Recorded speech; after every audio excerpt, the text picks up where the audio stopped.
Company में यदि 55 रुपए की वस्तु बनती है, टीवी पर ऐड होता है, C&F पे माल जाता है, डीलर्स पे माल जाता है, होलसेलर पे माल जाता है, रिटेलर पे माल जाता है, TV C&F dealers, retailer, wholesaler सबके माध्यम से जब माल आम ग्राहक उपभोक्ता तक पहुंचता है तो 55 रुपए की वह वस्तु 100 रुपए या उससे अधिक तक की हो जाती है। बीच के व्यापारियों में, बीच के बिचौलियों में लगभग 45% पैसा बट जाता है।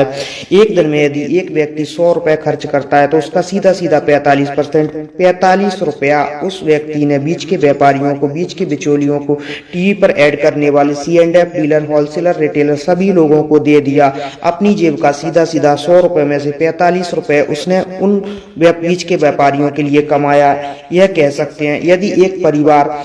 एक महीने में लगभग 5,000 रुपए खर्च करता है तो 5,000 का 45% सीधा 2,250 रुपए, 2,250 रुपए वह बीच के व्यापारियों के लिए को इनकम के रूप में दे देता है। 2,250 रुपए यदि एक परिवार हर महीने अपने खर्चे में से बीच के व्यापारियों को, बीच के बिचौलियों को देता है तो एक साल में 12 महीने होते हैं। 2,250 रुपए से वह 12 महीने में लगभग 27,000 रुपए बीच के व्यापारियों को दे देता है। यदि एक व्यक्ति की बात करें तो एक व्यक्ति 20 साल से वह व्यक्ति होश संभालता है और 20 साल की उम्र से वह पैसे कमाता है। 20 साल की उम्र से जब पैसे कमाता है तो लगभग 40 साल तक मेहनत करता है और 40 साल तक यदि एक व्यक्ति एक साल में 27,000 रुपए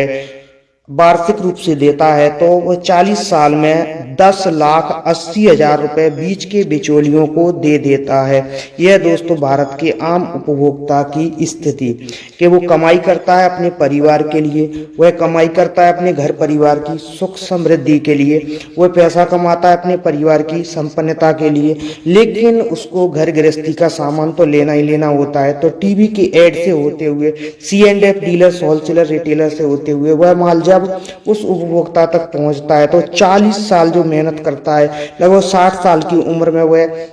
मेहनत करने योग्य नहीं रहता है और 20 साल की उम्र से वो मेहनत करता है तो पूरा जीवन उसने पैसा कमाया और खर्च किया बाजार की व्यवस्था में, सामान खरीदा उसने रिटेलर से, दुकानदारों से, और वह दुकानदारों से होता हुआ, बीच के व्यापारियों से, टीवी के माध्यम से होता हुआ वह माल जब उस उपभोक्ता तक पहुंचता है तो लगभग वह उपभोक्ता अपने 40 साल के सफर में लगभग 10,80,000 रुपए एक छोटे से छोटे मजदूर कैटेगरी का व्यक्ति भी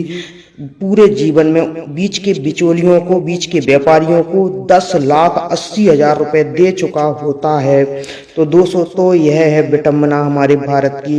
इससे हमारा आम उपभोक्ता कभी भी अमीर नहीं बन सकता, कभी भी उसकी उन्नति नहीं हो सकती। इसीलिए डायरेक्ट सेलिंग, नेटवर्क मार्केटिंग की व्यवस्था से हर भारतीय को, हर